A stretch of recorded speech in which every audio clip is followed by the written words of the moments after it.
O, di ba? Ato siyang digamba na kaya nagkuhan pa ko. Ato siyang hagpatan guys. Ato siya guys.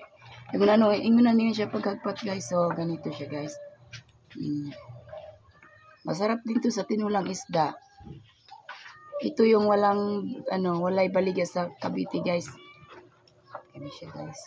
Mo ni ang pambansang gulay sa amo diri sa probinsya. Sa mga subanin guys kani siya.